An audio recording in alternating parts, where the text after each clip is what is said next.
Assalamu alaikum everyone, and welcome to episode 2 of Presence of Paradise. This episode is a big one. It is a painful one. So please hold on because you're gonna need it. When I first read this story, I literally was jaw dropped and my life just does not feel the same. And I hope that this kind of teaches you some valuable lessons. This story in particular is going to raise awareness on how we should obey Allah's commands and not our own desires, while also talking about the importance of hijab and gender segregation and how we should avoid free mixing, and how sometimes the people we think we can trust the most because, oh, it's family, or oh, it's this, it's that, nothing will happen, is actually the biggest bite that will come back to eat us. And so that's why it's very important to obey Allah's commands to our best of our abilities in those situations. So let's start the story. Please hold on, because this one, I'd recommend sitting down. It's gonna hurt. It's gonna hurt. This particular story was narrated in an Arabic booklet entitled Effective Incidents for the Youth, and trust me, yeah. So it's a little story. In the story, they basically used fake names to cover up the real ones because obviously we're not putting out real people's information out there. So when they published the story, they just filled in filler names such as Khalid and Saleh and like other people and whatnot, just to, not keep any real names in the story. So, but the story is real. It's in a true incident book. So yeah, I don't even know. Okay, let's just start because this is nerve-wracking. I'm sorry. Obey Allah's commands, not our desires. Khalid sat at his desk in great concern and worry. His friend, Saleh, noticed signs of grief on his face. He rose from his desk, walked over and addressed Khalid.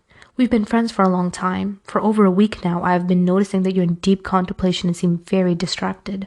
The signs of grief and worry are apparent on you. It seems as though you're carrying the problems of the entire world on your shoulders.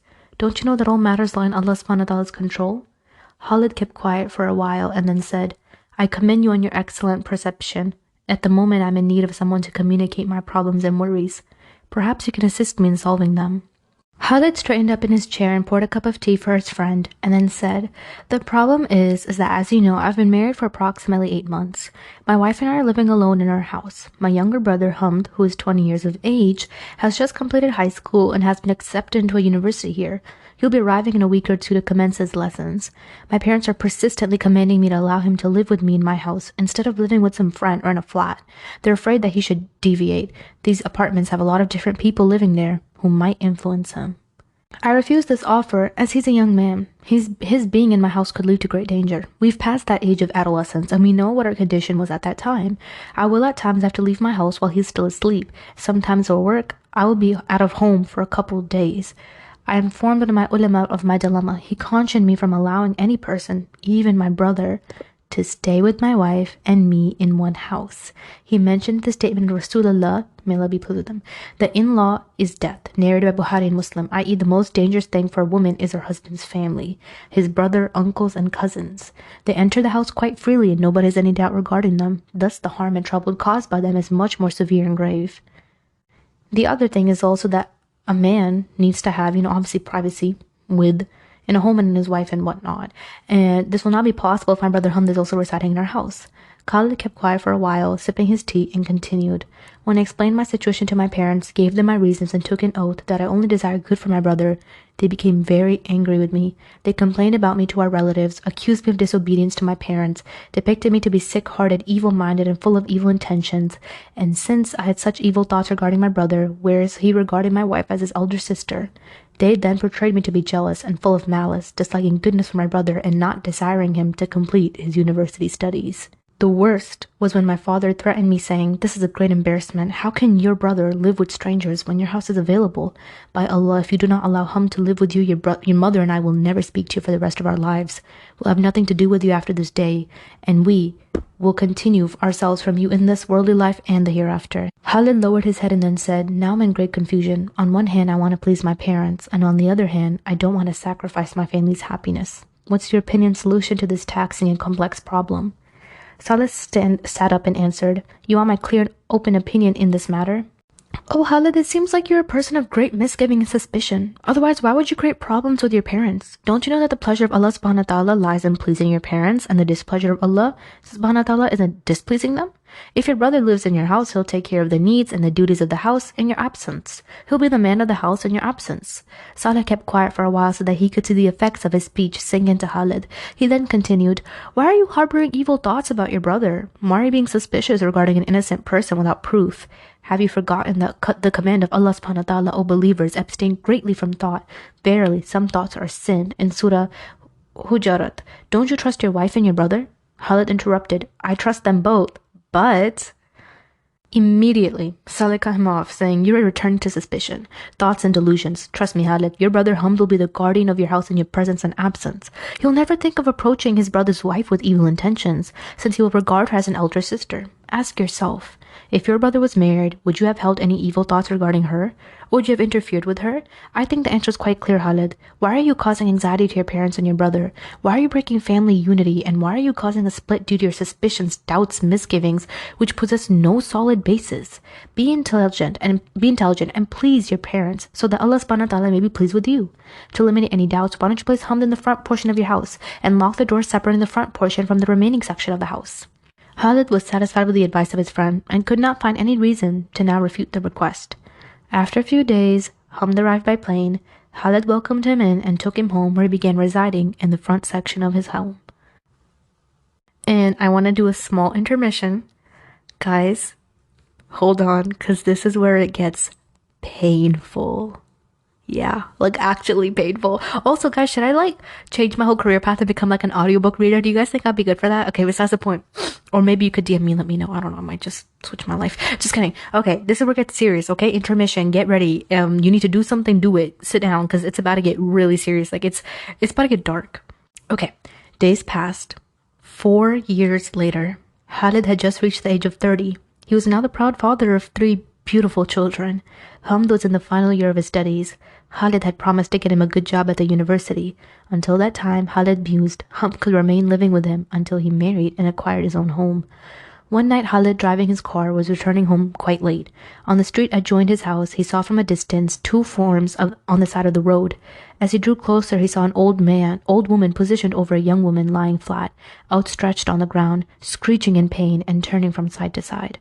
The old woman, on seeing him, started shouting and wailing, "Young man, please assist us." Khalid, on seeing this, became curious. He proceeded closer to them and inquired regarding their situation. The old woman informed him that they were not originally from the city. They had just moved in a couple weeks before, and they did not know anybody in the area. This woman was her daughter, the one on the floor. Her husband had gone on a journey out of the city for some work, and her labor pains had begun well before her due date. She was in severe pain, and they could not find anyone to transport her to the hospital to deliver the baby. Tears flowing from her eyes, the old lady pleaded, "I beg you, come forward, do me a favor. Transport my daughter and myself to the nearest hospital. May Allah subhanahu wa ta'ala protect yourself, your wife, your children from all types of difficulties." The flowing tears of the old lady, as well as the screeching cries of the young lady lying on the floor, affected the heart of Khalid. Compassion overcame him. Motivated by self-honor, noble-mindedness, and the desire to aid a distressed person, he agreed to transport them. Facilitated by the old woman, they carried the expected mother to the car. They proceeded to the nearest hospital. The old woman continued to supplicate for his well-being the whole way.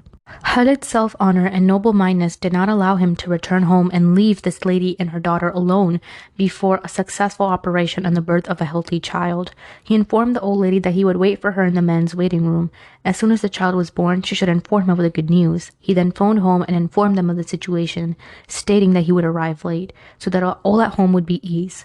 Khalid seated himself in the waiting room. He reclined on the wall. His eyes drooped, and soon he fell into a deep slumber. He could not recall how much time had passed. All he remembered was, well, the scene, which will never be erased from his mind. When he awoke to the shout of a doctor on call, 2 policemen and the doctor walked towards him, followed by the old lady wailing and lamenting. "This is the one. This is the one." Khalid was taken back by this scene. He awoke and hastened towards the old woman, saying, "Was the birth successful?" Before the old lady could even answer, the police officer asked, "Are you Khalid?" He replied, in the affirmative. The officer then remarked, "We have to speak to you for a few minutes in the office." They all entered the office, locking the door. The old woman then began wailing, slapping her face and cheeks and pulling her hair. "This is the evildoer. I hope you never set him free. Oh, sorrow and grief is the lot of my daughter." Khalid was shocked and dumbfounded, not understanding at all what was transpiring. He had not fully regained his senses from his shock when he heard the doctor saying, "She claims that you raped her daughter. Due to this, she bore this child. When she threatened to expose and disgrace you and to report you to the police, you promised to marry her. Now you want to take this child, place it by the door of one masjid so that some good Samaritan will take it to some welfare organization. Khalid was absolutely dumbfounded by these accusations. Life appeared bleak to him. He could not see what was occurring around him. Words seemed to be stuck in his throat. He fell to the ground unconscious. Yo, let that sit in, bro. Yo, that was crazy. It gets even more crazy. Yo, I'm like intermission to breathe because that was crazy. And subhanAllah, it's crazy when you see the way that Allah works out the situation, because right now it seems like, oh, him being accused of rape is the worst thing that could ever happen to him in his life, and how could this ever be a blessing? You're going to see how this turns to a blessing.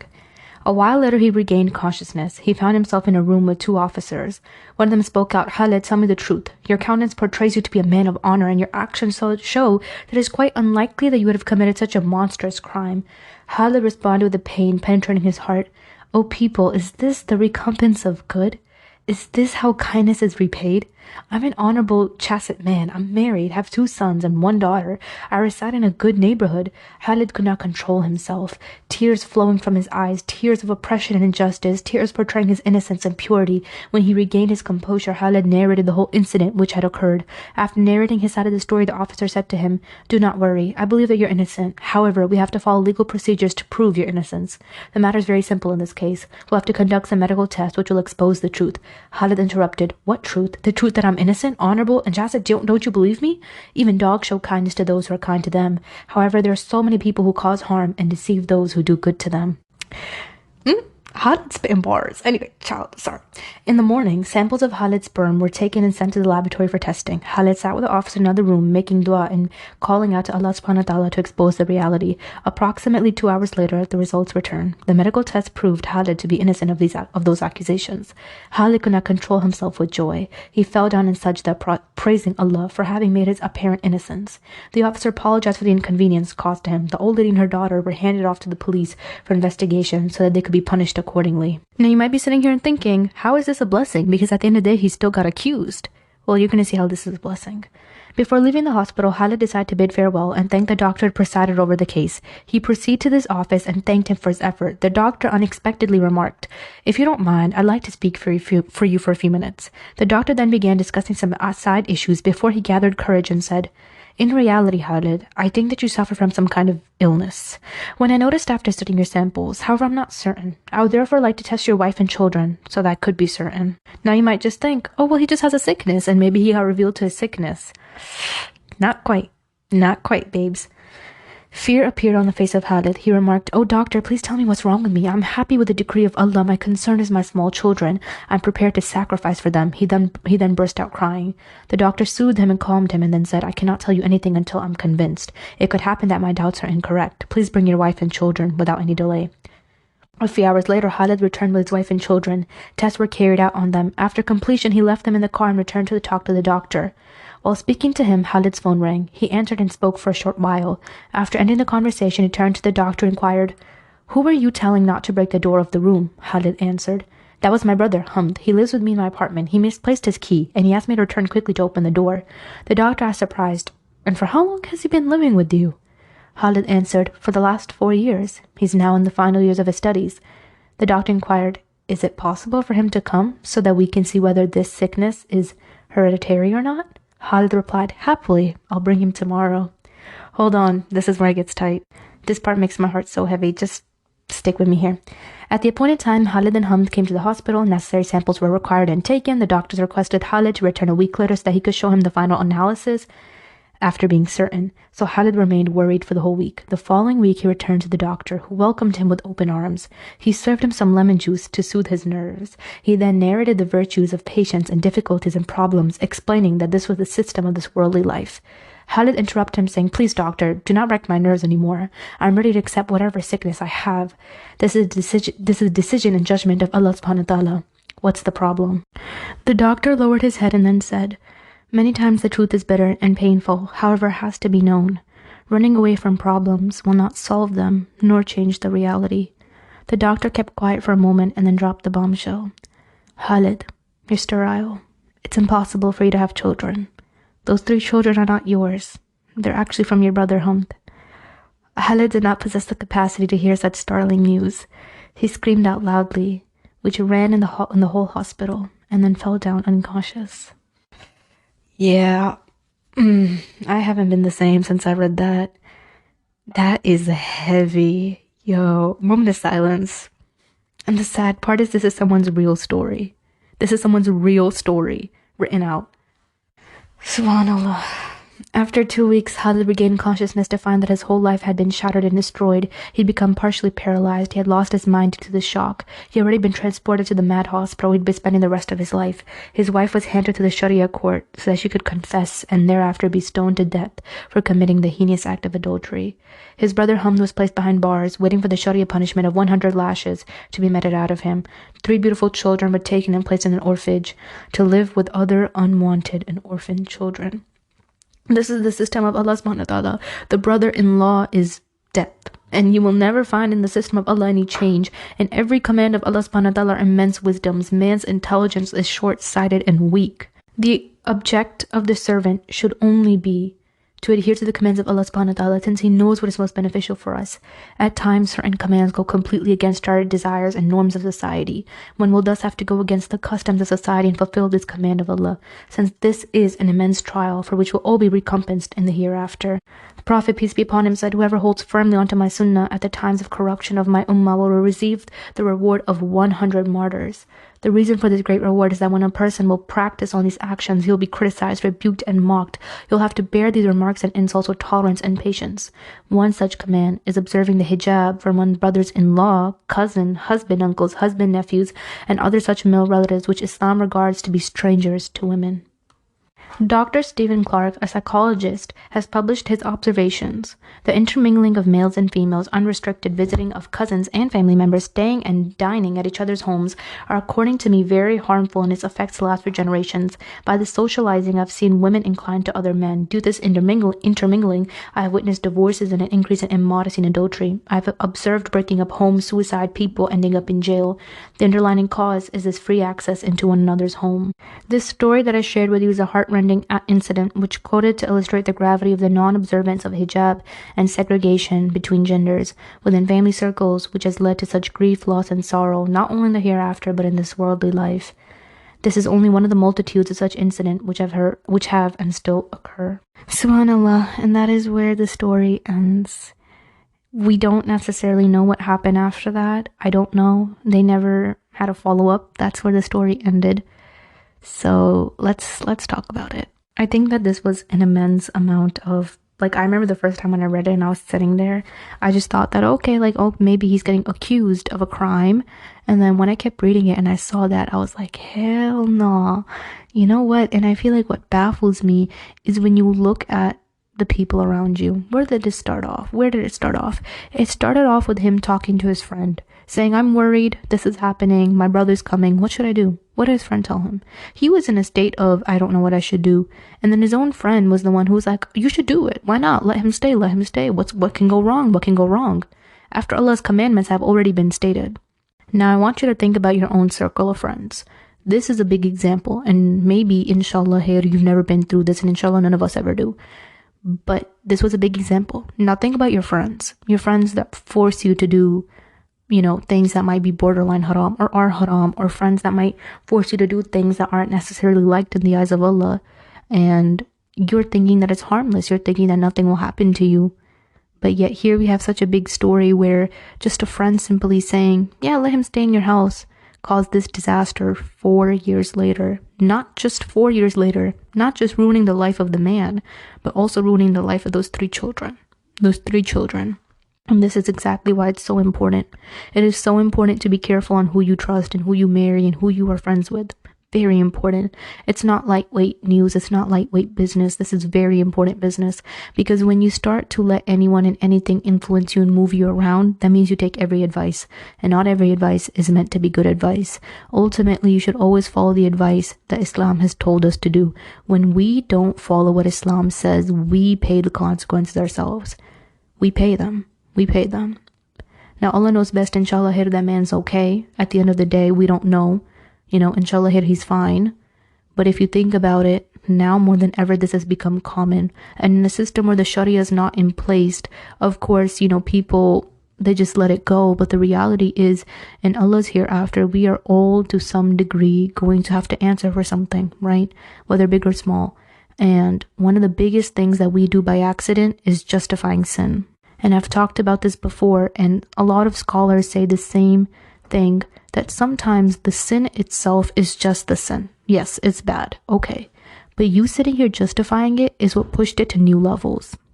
So in conclusion, try your best to always observe what Allah has said is correct. Try your best to stay steadfast, and try your best to pick the right company for you, because not all company is good company.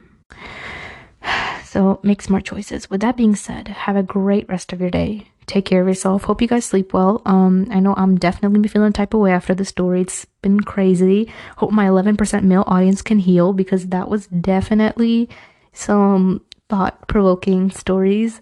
Inshallah, that keeps all of us making the right decisions. But take care of yourself. Assalamu alaikum.